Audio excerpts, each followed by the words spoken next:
नमस्कार दोस्तों, इमरान खान के लिए बहुत बड़ा सेटबैक है मैं कहूंगा, क्योंकि आज सुप्रीम कोर्ट के द्वारा, पाकिस्तान के सुप्रीम कोर्ट के द्वारा एक बहुत बड़ा फैसला लिया गया है जो कि आप कह सकते हो कि पाकिस्तान के इतिहास में दर्ज होगा, क्योंकि अभी तक ऐसा देखने को नहीं मिला था। आपको याद होगा इमरान खान ने जो असेंबली है उसको डिसॉल्व करा दिया था, फ्रेश इलेक्शन कंडक्ट कराने के लिए बोल दिया था, लेकिन ये सारी चीजें सुप्रीम कोर्ट ने रद्द कर दी हैं। वापस से सब कुछ होगा, इसके बारे में हम डिटेल से समझेंगे इस वीडियो में। काफी कुछ जानने को है, चलिए आगे बढ़ते हैं, लेकिन उसके पहले ध्यान रखिएगा आज आखिरी डेट है। अगर आप आरबीआई ग्रेड बी का एग्जाम करना चाह रहे हैं या फिर कर रहे हैं, बहुत ही जल्द एग्जाम होने वाला है, बहुत ही सस्ते दाम पर आपको स्टडी IQ पर यहां पर आपको कोड लगाना है अंकित RBI, ये कोर्स मिल जाएगा। इसके अलावा बाकी कोर्स आप लेना चाहते हैं तो अंकित 33 का इस्तेमाल करिए। अगर आप MCQs अटेम्प्ट करना चाहते हैं तो मेरे इंस्टा पेज पर जा सकते हैं, वहां पर स्टोरीज में जितने भी MCQs हैं उसको आप अटेम्प्ट कर पाएंगे। तो चलिए सबसे पहले यहां पर थोड़ा सा बैकग्राउंड देख लेते हैं। आपको याद होगा कि इमरान खान की पार्टी है PTI, जिसके पास 156 जो है सीट था वहां की नेशनल असेंबली में। जैसे हमारे यहां लोकसभा होता है लोअर हाउस, वहां पर नेशनल असेंबली होता है। तो जब 2018 में चुनाव हुए थे तो उनके पास पूर्ण बहुमत नहीं था। पूर्ण बहुमत के लिए उन्होंने कोalition बनाया था। तो यहां पर ये जो कोalition पार्टनर आप देख रहे हो, इसमें से ये वाली MQM, इसने यहां पर अपने आप को किनारे कर लिया, ऑपोजिशन के साथ जाकर वो मिल गई। इसके अलावा कई सारे जो पार्टनर्स हैं वो इमरान खान से चले गए थे, जिसकी वजह से साफ दिख रहा था इमरान खान के पास जो मेजॉरिटी है वो चली गई है। और इसी की वजह से 28 मार्च को एग्जैक्टली जो ऑपोजिशन पार्टी है उसने यहां पर इमरान खान सरकार के खिलाफ जो नो कॉन्फिडेंस मोशन है उसको लेकर आए, और फाइनली 3 अप्रैल को इसको लेकर वोटिंग होनी थी नेशनल असेंबली में। लेकिन यहां पर एक बहुत बड़ा सरप्राइज यह हुआ कि उस समय जो डेप्यूटी स्पीकर थे जो उस पूरे मोशन को देख रहे थे, उन्होंने क्या किया, उस मोशन को रद्द कर दिया, सस्पेंड कर दिया। कहा कि यह जो मोशन लाया गया है ऑपोजिशन के द्वारा, नो कॉन्फिडेंस मोशन, वो गलत है। और उसके बाद आपको याद होगा जो प्रेसिडेंट हैं पाकिस्तान के, उन्होंने असेंबली को डिसॉल्व कर दिया। मतलब ये जो असेंबली है उसको पूरी तरह से डिसॉल्व कर दिया और एक फ्रेश इलेक्शन करने के लिए बोल दिया गया अगले 90 दिन के अंदर। और ये सारी जो चीजें हुई उसी दिन जो ऑपोजिशन पार्टी है 3 अप्रैल को, वो चली गई सुप्रीम कोर्ट। और सुप्रीम कोर्ट में संडे से ही यहां पर इसको लेकर चर्चा होने लगी कि क्या जो इमरान खान के द्वारा ये सारी चीजें की गई हैं वो सही है, गलत है, एग्जैक्टली है क्या। तो फाइनली आज इसको लेकर फैसला आया सुप्रीम कोर्ट में। एक्चुअली क्या हुआ है कि पिछले एक हफ्ते से लगातार इसके बारे में यहां पर जो सुनवाई है, जो अपोजिशन पार्टी से बातचीत है, वो सब कुछ यहां पर चल रहा था। और आप देख सकते हो 5 मेंबर की बेंच बैठी सुप्रीम कोर्ट के अंदर, जिसको हेड किया जा रहा था by chief justice Umar Ata Bandial, और इनके द्वारा यहां पर पूरा ये जो कार्रवाई है वो सुना जा रहा था। और फाइनली यहां पर जो सबसे मेन मुद्दा डिसाइड करना था पाकिस्तान के सुप्रीम कोर्ट को, वो ये था कि जिस तरीके से डेप्यूटी स्पीकर ने इस असेंबली को भंग कर दिया, डिसॉल्व कर दिया, मतलब कि सॉरी, ये जो डेप्यूटी स्पीकर हैं उन्होंने जिस तरीके से नो कॉन्फिडेंस मोशन को खत्म कर दिया, सस्पेंड कर दिया, क्या वो सही था, गलत था। देखिए यहां पर जो पाकिस्तान की तरफ से, मतलब कि जो PM, जो इमरान खान PM है, उनकी तरफ से जो लॉयर थे, उनका यह कहना था सुप्रीम कोर्ट को कि देखिए स्पीकर के द्वारा जो भी कुछ बोला गया है, जो भी कुछ किया गया है, उसको लेकर सुप्रीम कोर्ट कुछ भी नहीं कह सकता।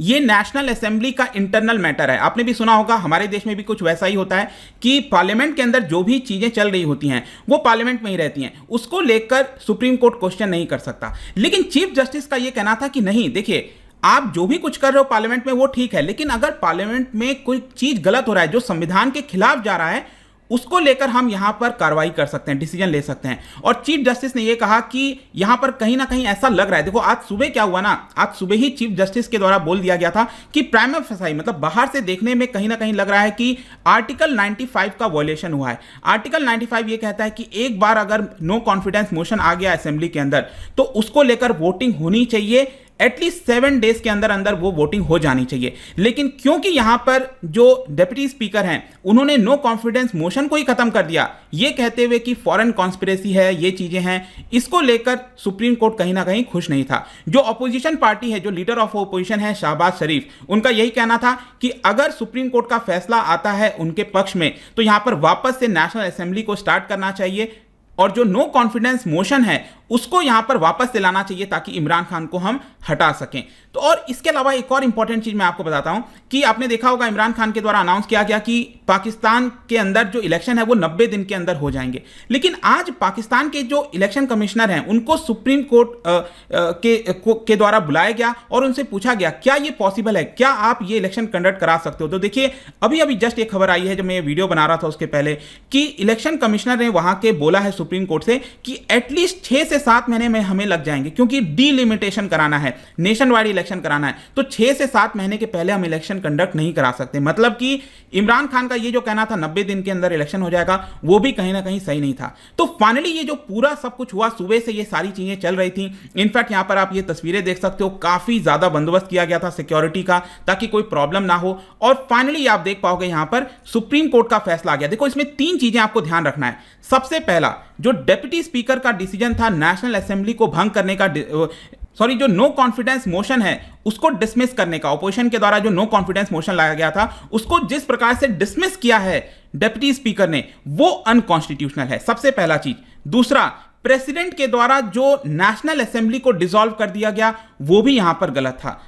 और इसी की वजह से जो फ्रेश इलेक्शन बुलाया गया था कि यहां पर फ्रेश इलेक्शन होगा, वो भी नल एंड वॉइड हो जाता है, मतलब फ्रेश इलेक्शन नहीं होगा। तो फाइनली अब होगा क्या, अब वापस से, मतलब सैटरडे को, ये जो सैटरडे आ रहा है आपका, अगले परसों जो है, यहां पर वापस से नेशनल असेंबली बैठेगी और इमरान खान वैसे के वैसे प्राइम मिनिस्टर रहेंगे और नो कॉन्फिडेंस मोशन को लेकर वोटिंग होगी। और डेफिनेटली आप कह सकते हो कि उस समय ये जो फैसला है वो इमरान खान के खिलाफ चला जाएगा, ठीक है, क्योंकि नो कॉन्फिडेंस मोशन में ऑपोजिशन के पास बताया जा रहा है 177 उनके पास सीट्स हैं। तो ये एक बहुत बड़ा फैसला इसलिए भी हो जाता है। मैं आपको एक एग्जांपल बताता हूं। 1988 में एक और केस आया था, आपको याद होगा कि 1977 में जियाउल हक वो क्या करते हैं, जुल्फिकार अली भुट्टो को हटा देते हैं, ठीक है, तो कू हो जाता है, तख्ता पलट किया जाता है।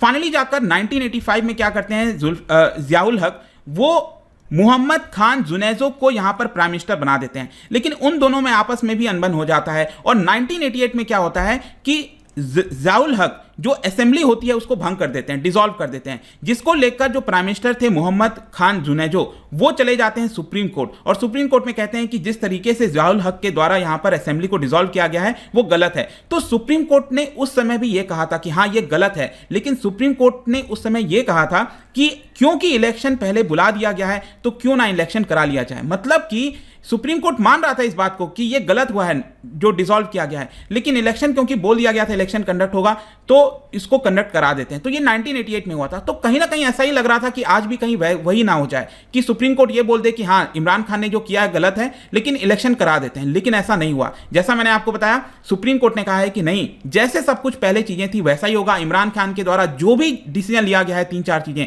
वो सब कुछ अनकॉन्स्टिट्यूशनल है। तो फाइनली भारत का क्या प्रक्रिया, देखिए भारत की तरफ से जो एक्सटर्नल अफेयर्स मिनिस्टर्स के स्पोक्स पर्सन है अरविंदम बागची, उन्होंने कहा है कि ये जो भी कुछ है वो पाकिस्तान का इंटरनल मैटर है। हाँ ये बात ठीक है कि वहां पर कोई टर्मोइल ना हो जाए, कोई प्रॉब्लम ना हो जाए जिसका इंपैक्ट भारत पे आए, इसके लिए हम अपनी निगाहें टिकाए हुए हैं। अदरवाइज पाकिस्तान में जो भी कुछ हो रहा है वो वहां का इंटरनल मैटर है। आई होप कि जो भी कुछ था यहां पर, जो भी इंपॉर्टेंट चीजें थी आपको पता चल गई होंगी। जाने से पहले एक बहुत ही इंटरेस्टिंग क्वेश्चन, क्योंकि हम स्पीकर की बात कर रहे थे, तो भारत के अंदर जो लोकसभा है तो उनके स्पीकर से रिलेटेड यहां पर आपको बताना है कि जो ओथ है वो कौन दिलाता है, स्पीकर, लोकसभा स्पीकर को ओथ कौन दिलाता है। इसका राइट आंसर आपको पता ही होगा, मेरे इंस्टा पे तो मिलेगा ही, वहां पर अगर आप नहीं हो कोई बात नहीं, टेलीग्राम से भी ले सकते हैं इसका सही उत्तर। मैं कई सारे जो एमसीक्यूज हैं वो यहां पर स्टोरीज में डालता रहता हूं। बाकी अगर आपको पीडीएफ चाहिए तो टेलीग्राम पर आइए, अलग अलग सोशल मीडिया पर भी आप जुड़ पाएंगे। और जैसा मैंने बताया आज आखिरी दिन है, आप आरबीआई ग्रेड बी का एग्जाम लेना चाहते हैं तो हमारे ऐप पर जाइए, वहां पर कोड इस्तेमाल करिए अंकित आरबीआई। आई होप कि वीडियो आपको पसंद आया होगा। मिलता हूं आपसे next time, till then thank you very much, see you soon.